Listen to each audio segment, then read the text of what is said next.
2 फरवरी की ये घटना थी। 2 फरवरी को हम लोगों को पता चला कि मोहनपुर हॉस्पिटल रोड में चौर के किनारे एक आदित्य कुमार नाम के लड़के की डेड बॉडी मिली थी। घटनास्थल को देखने से घटनास्थल पर तुरंत थाना प्रभारी एसडीपीओ और संबंधित टीम डीआईओ भी पहुंची।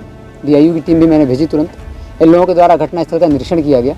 घटनास्थल को देखने से ऐसा प्राथमिक दृष्टि में ही स्पष्ट हो गया कि किसी ने इनकी हत्या करके इसको आत्महत्या का रूप देने की कोशिश की है और हत्या करने के पश्चात बॉडी को एक पेड़ के नीचे वाली टहनी के सहारे टांगने की कोशिश की गई थी।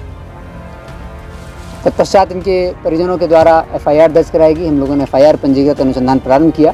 परिजनों के द्वारा किसी पर भी कोई संदेह या शक नहीं किया गया था। नेम्ड एफआईआर नहीं थी। एफआईआर में किसी आरोपी का नाम नहीं था। घटना पूरी तरह ब्लाइंड थी। हम लोगों को जीरो से अनुसंधान स्टार्ट करना पड़ा। परिवार के द्वारा कोई इनपुट इसमें नहीं दिया गया। तो हम लोगों ने अनुसंधान प्रारंभ किया, एसआईटी का गठन किया, डीआईयू की टीम भी इसमें लगाई थी। उनके द्वारा तुरंत मृतक का जो गतिविधि थी मृतक की उसके बारे में पता लगाया गया। तो हम लोगों को पहले 2 दिन में ये स्पष्ट हो गया था कि बहुत नज़दीकी लोग ने ही किसी ने हत्या की है। चूँकि मृतक का रात की गतिविधि और अपना स्वयं घर से निकल के जाना कुछ बातें ऐसी इंगित कर रही थी कि मृतक जो है स्वयं अपने घर से निकल के गए हैं। तत्पश्चात किसी ने घटना को अंजाम दिया है, किसी के बुलाने पर ये गए थे। तो ये स्पष्ट था कि जिसने भी घटना की है वो इनका बहुत ही नज़दीकी व्यक्ति है, करीबी व्यक्ति है।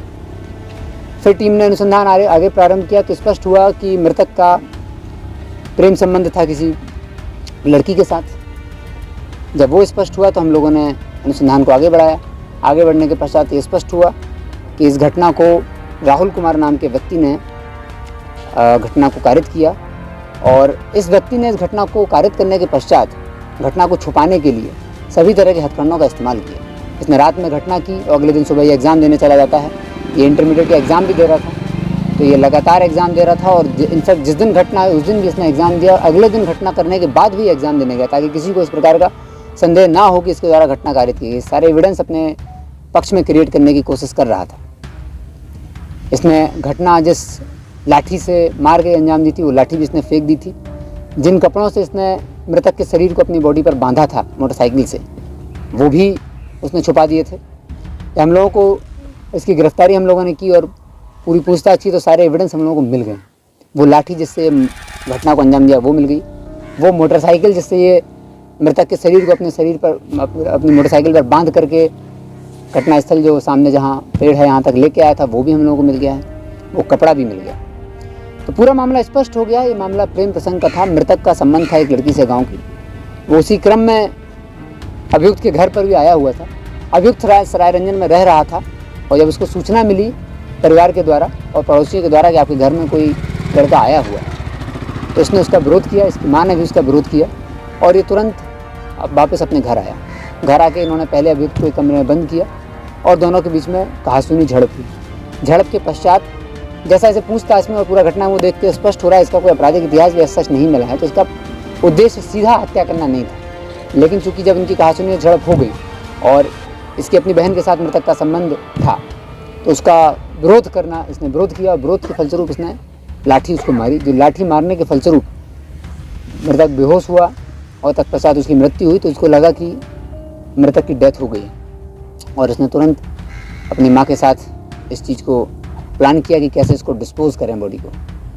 तो इसने ये अंजाम दिया कि अपनी सिस्टर के ही कुछ कपड़े थे, उन्हीं कपड़ों के सहारे इसने अपनी मोटरसाइकिल उठाई और मोटरसाइकिल पर कपड़ों को बांध के इसने किसी और को इस पूरी बॉडी डिस्पोज करने के लिए भी हम लोग को पहले विश्वास नहीं हो रहा था कि अकेले बॉडी को डिस्पोज कर देगा।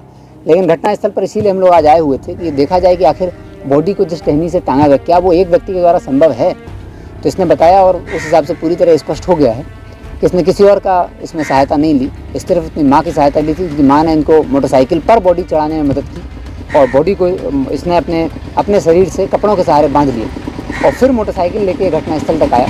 घटनास्थल पर इसने बाइक टिकाते हुए उस बॉडी को निकाला और बहुत एक पेड़ है सामने मेरे, उसकी लोअर टहनी जो बहुत ही कम हाइट की है, इसकी स्वयं की हाइट उतनी है, उस पर मृतक के ही मफलर से इसने कोई भी घटनास्थल पर इसने कोई ऐसा एविडेंस नहीं छोड़ा जो इसका अपना हो। उसने मृतक की ही मफलर से उसको आत्महत्या का स्वरूप देने की कोशिश की। उसके गले में फंदा लगाया और पेड़ की टहनी से उसको बांध दिया। अब इसने पूरी घटना को स्वीकार भी कर लिया है। घटना का कारण भी स्पष्ट हो गया है जो कि इसकी मां ने घटना में सहयोग किया था एविडेंस को छुपाने में, तो वो भी आरोपी है और ये भी आरोपी है। दोनों को अनुसंधान कर एविडेंस प्राप्त करके जेल भेजा जा रहा है।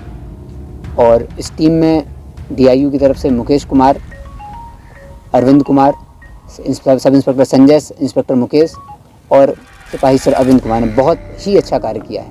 पहले दिन से ही ये लोग घटना, आज 7 तारीख है, मात्र 5 दिन में घटना का पूरा उद्भेदन कर दिया और घटना में प्रयुक्त जो भी हत्या करने के लिए जो भी एविडेंस थे वो सारे एविडेंस भी बरामद कर लिए हैं। FIR दर्ज हो गई थी पहले दिन ही। और हम लोग घटना में प्रयुक्त लाठी, दुपट्टा, कपड़ा, मोटरसाइकिल सबको बरामद कर लिया है। 2 की गिरफ्तारी हो गई है। इसके बाद इसमें किसी और की गिरफ्तारी शेष नहीं है। तो SDPO पटोरी इस कांड को 30 दिन के अंदर चार्जशीट करना सुनिश्चित करेंगे और हम लोग स्पीडी ट्रायल में केस करा के सजा भी दिलाएंगे। उस महिला का नाम क्या है, आरोपित महिला का? आरोपित महिला का नाम दुबली देवी है, राहुल कुमार और दुबली। Thank you.